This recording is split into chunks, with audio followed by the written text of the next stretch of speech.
If you follow our stream or Twitter, you may have noticed that for the past few months, I have been transitioning from a stick to a button type controller. It's something I became fairly competent in and thought it would be a good idea to share my experiences for people who are thinking of trying out a similar controller. In this video, I plan to go over the basic scheme of these type of controllers and how they can affect your play compared to a stick. Just keep in mind that this is based on my personal experience, and what I may like or have issues with may be different from what you may experience. Just think it as a sample point. With that said, let's first take a look at the controller design. The most obvious difference is the directional input. They are represented by 4 buttons: left, down, right, and up. The first 3 buttons are typically 24mm buttons to keep the hand from stretching for ergonomic comfort, and the up button typically uses 30mm buttons for easier press with a thumb.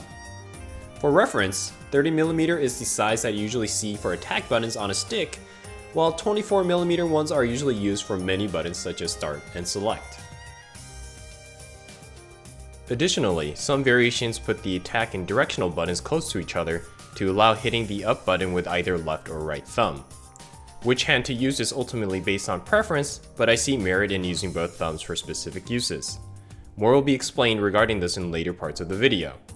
However, I would like to mention that scrunching up the hand in this manner is not ergonomically friendly. If your hands and wrists are susceptible to injuries, I suggest you don't use this type of controller for prolonged periods of time, or build a custom one like myself where the buttons are spread apart. Attack button layouts are generally similar to your typical stick. However, in order to compensate for the extra space used by the up button, 24mm buttons are used instead of 30mm buttons. This results in buttons being much closer to each other. This may feel better when pressing individual buttons for each row, as there is less movement in the hand. However, pressing buttons vertically adjacent to each other may bring discomfort, as you may have to pinch your hands. For this reason, I put more space and slant between the top and bottom row on my controller. This may be something to consider when building a custom one.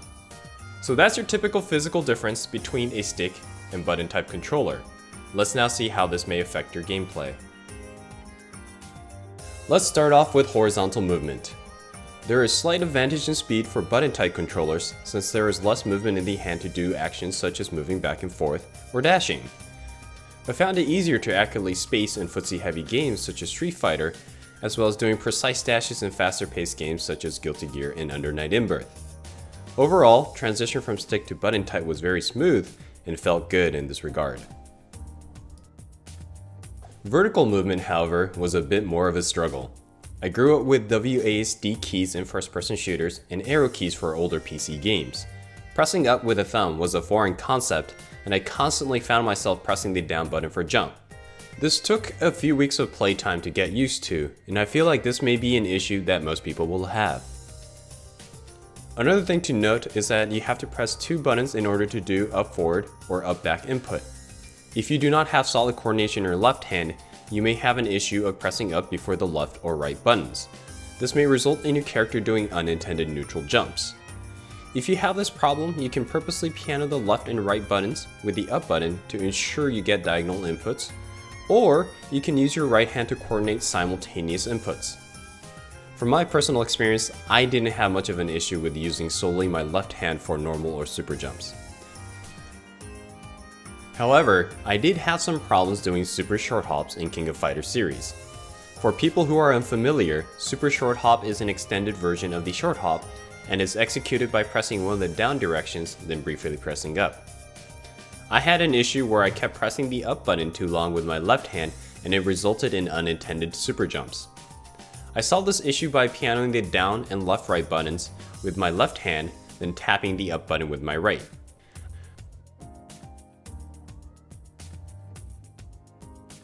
For air dashes, especially ones that are done immediately after a jump, may be much easier to do on a button type controller than stick.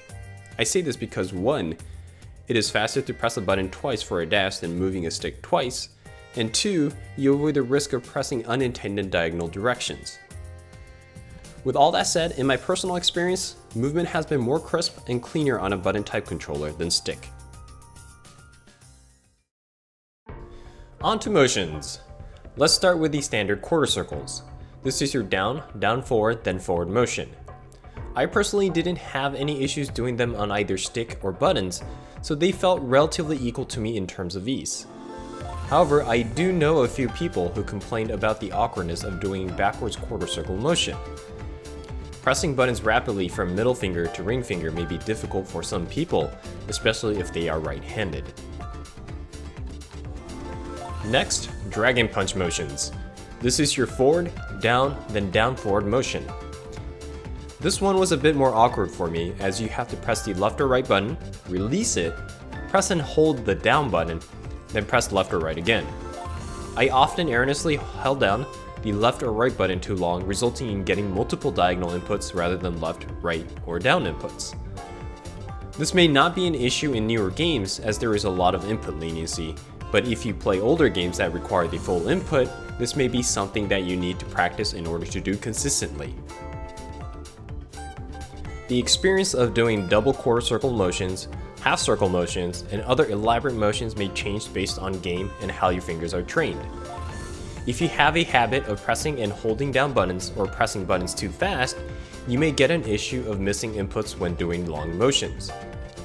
For example, when doing a common overdrive motion of half circle back, then forward in Guilty Gear Xrd, you may miss the back input if you press buttons too fast. This results in the failure of executing the overdrive. Some players may need to make conscious efforts in slowing down inputs or releasing buttons earlier.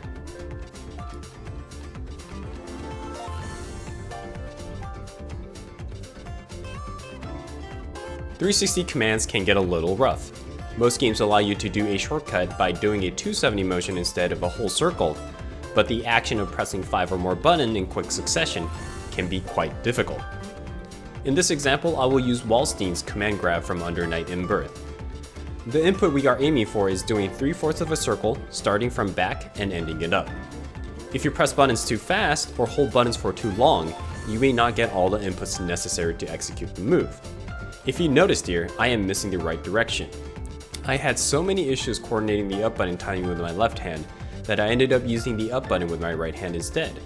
As a right-handed person, this worked much better for me. In the overall scheme, I feel like doing 360s might be one of the most difficult things to do on this type of controller. If you play a lot of characters with 360 or 720 motions, I highly suggest you try this out before purchasing or building one. Horizontal charges are relatively easy and do not have much difference besides slight advantage in speed compared to a stick. One thing to be cautious though is that most games and controllers will set the character to neutral if simultaneous left and right inputs are detected. Once again, if you have an issue of holding down buttons, this can be a problem.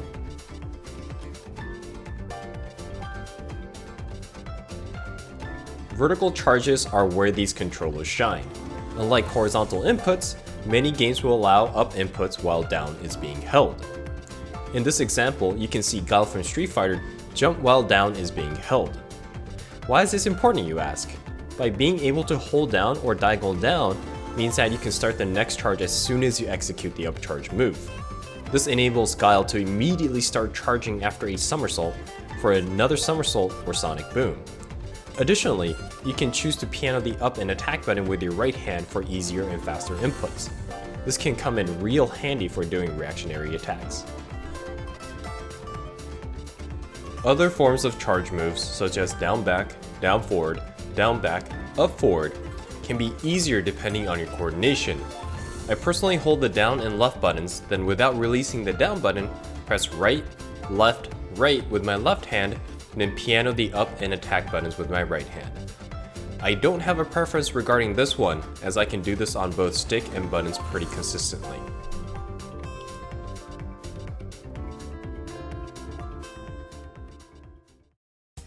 This last section will be a lot more specific to the characters and games I play, so many of these may not have as much application, but they have made a significant impact on my play, so I'm going to share. First off, directional instant jump attacks. Under Night in Birth's Carmine has a lot of combo strings that can be connected with instant air forward B. Doing this on a stick is relatively difficult since I cannot move the stick fast enough from up forward to forward. On the button type controller though, I can hold forward while tapping up and B with my right hand. This makes it easier to get low height attacks consistently.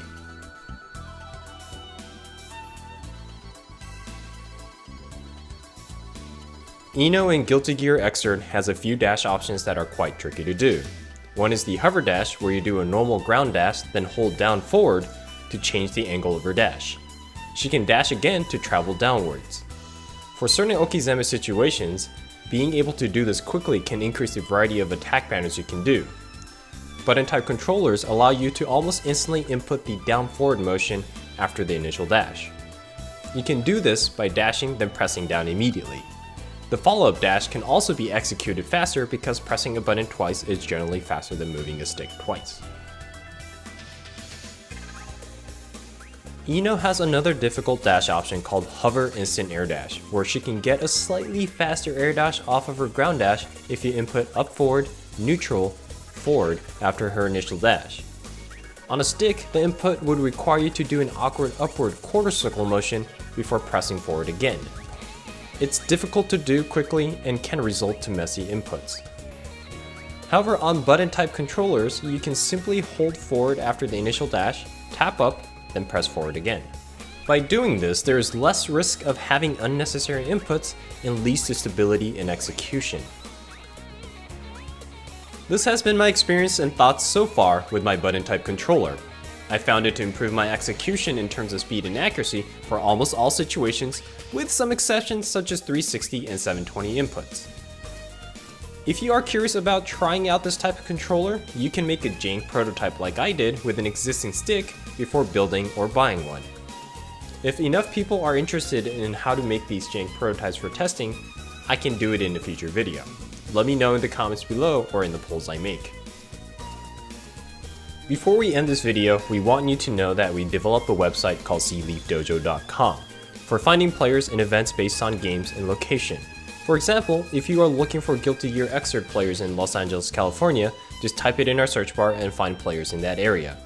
You can even search based on skill level and characters you want to play. We still have a small player base, so you may or may not find someone in your immediate area, but if you could register to grow the community, that would be greatly appreciated. Alright, till next time, have fun playing those fighting games.